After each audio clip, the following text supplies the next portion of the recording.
Assalamualaikum warahmatullahi wabarakatuh. Halo sahabat Upscape sekalian, saya Yaumil, tutor Upscape Indonesia.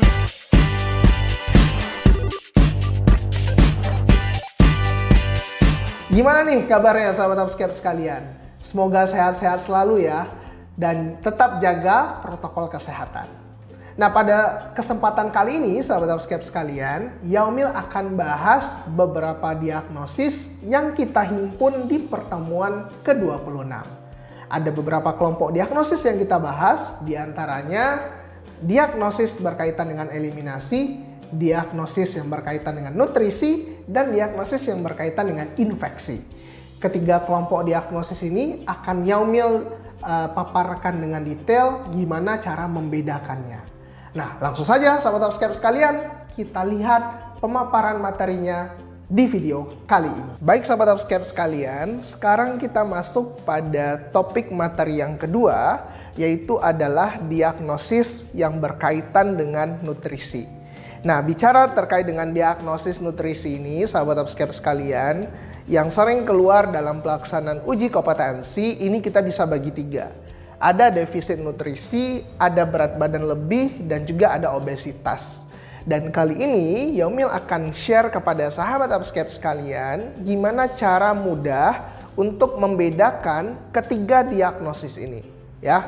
Dan yang paling penting sebenarnya sahabat Upscape sekalian, untuk bisa membedakan ketiga diagnosis ini cukup dengan melihat hasil indeks massa tubuh pasien tersebut, ya. Oke, jadi di sini Yaumil juga jelaskan kepada sahabat Upscape sekalian ya, bahwa indeks massa tubuh menurut referensinya Debcast bisa dibagi menjadi tiga. Pertama kategori kurus, kedua kategori normal, dan yang ketiga itu adalah kategori gemuk ya. Dan gemuk itu menurut standar Debcast juga dibagi dua lagi. Ada yang gemuk ringan dan juga ada yang gemuk berat. Nah, kali ini Yaumil akan coba nanti hubungkan hasil indeks massa tubuh ini dengan diagnosis keperawatan yang tepat berdasarkan indeks massa tubuh, ya. Pertama masuk ke kategori yang pertama, kategori kurus. Kategori kurus itu diangkatkan jika nilai indeks massa tubuh pasiennya itu kurang dari 18,5 kg per meter persegi, ya. Jadi jikalau IMT atau indeks massa tubuhnya kurang dari 18,5, maka itu masuk ke dalam kategori kurus. Kalau kategori normal, jikalau IMT-nya itu di rentang 18,5 sampai rentang 25,0 kg per meter persegi. Ya, 18,5 sampai 25 itu normal. Nah, masuk ke kategori gemuk ya. Gemuk ringan itu di rentang 25,1 sampai 27,0. Itu gemuk ringan. Sedangkan gemuk berat itu di atas 27 ya. Jikalau IMT udah lebih di atas 27,0, maka itu masuk ke dalam kategori gemuk berat dalam standar referensinya Debcast. Nah, sekarang sahabat Upscape sekalian, gimana korelasi dari diagnosis nutrisi dengan hasil indeks massa tubuh? Ya. Dikatakan defisit nutrisi jikalau IMT-nya berada pada level kurus sahabat Upscape. Dikatakan berat badan lebih jikalau IMT-nya itu berada pada level gemuk ringan. Dikatakan obesitas jikalau IMT-nya pada kategori gemuk berat. Jadi sangat gampang sekali ya sahabat Upscape sekalian membedakan ketiga diagnosis nutrisi berdasarkan indeks massa tubuh. Defisit nutrisi masuk ke kategori kurus, berat badan lebih masuk ke kategori gemuk ringan, sedangkan obesitas masuk pada kategori gemuk berat. Nah, ada pertanyaan lagi, gimana cara kita bisa mengukur atau menilai indeks massa tubuh pasien? Jadi gampang sekali sahabat Upscape sekalian, indeks massa tubuh itu didapat dari sebuah formula berat badan yang sudah dalam satuan kilogram dibagi dengan tinggi badan yang sudah dalam satuan meter, dan tinggi badan ini kita kuadratkan. Makanya satuan hasil dari IMT ini adalah kilogram per meter persegi. Ya, Jadi itu cara gampang untuk mengukur IMT sahabat Upscape sekalian.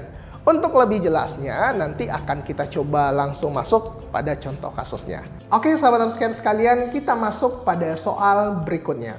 Seorang laki-laki 50 tahun dirawat di RS dengan karsinoma nasofaring.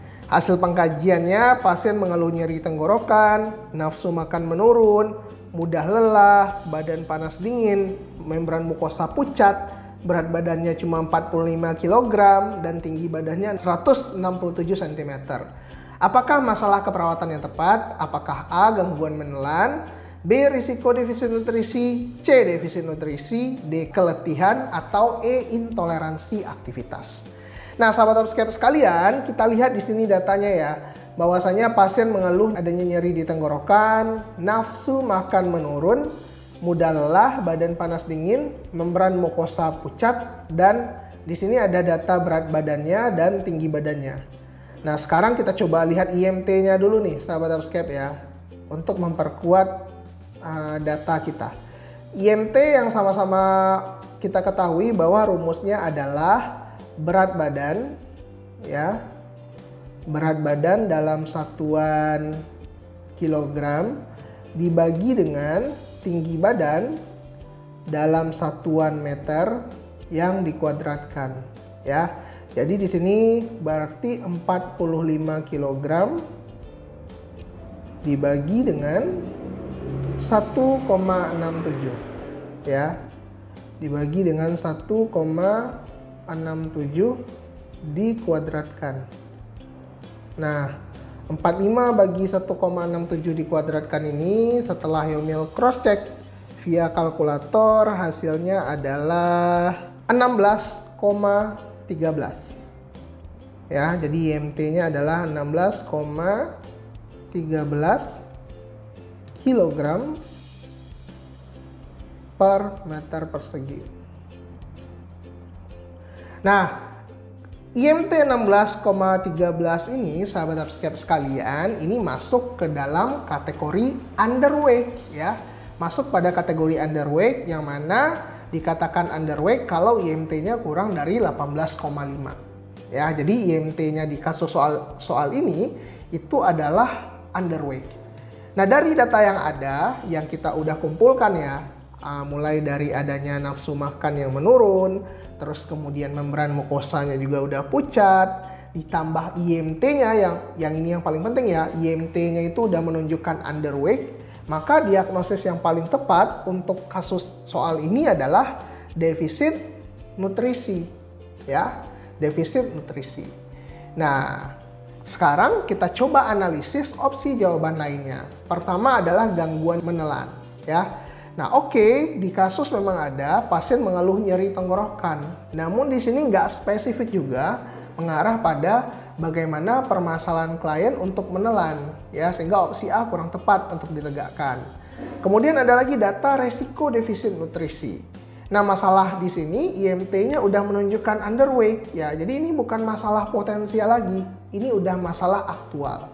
Makanya dia lebih mengarah pada defisit nutrisi, bukan resiko defisit nutrisi. Nah, opsi berikutnya ada lagi keletihan ya. Ini juga kurang tepat karena datanya juga satu ya yang ada pada kasus ya, mudah lelah, dan itu nggak bisa untuk menegakkan diagnosis ini. Terus ada lagi intoleransi aktivitas, ini juga tidak tepat ya sahabat Upscape sekalian ya, karena ya data mudah lelah tidak bisa langsung dijadikan sebuah referensi untuk mengangkatkan diagnosis intoleransi aktivitas ya. Bahwa yang kita sama-sama ketahui ya, intoleransi aktivitas adalah bagaimana pasien tidak mampu beraktivitas atau mengalami ketidakadekuatan beraktivitas berkaitan dengan adanya permasalahan di kardiopulmonal ya. Jadi ada permasalahan di situ yang mengakibatkan pasien mengalami sulit beraktivitas atau tidak mampu beraktivitas. Nah, dari data yang ada, sekali lagi yang simpulkan untuk soal yang ini jawabannya adalah opsi C, defisit nutrisi. Demikian video pembelajaran kita kali ini. Yomil udah bahas tadi beberapa materi dan juga soal-soal yang kita himpun di pertemuan 26 kali ini. Jangan lupa like, comment, dan subscribe agar YouTube kita menjadi lebih berkembang dan lebih baik lagi. Dan sampai jumpa di pertemuan video pembelajaran kita berikutnya. Terima kasih.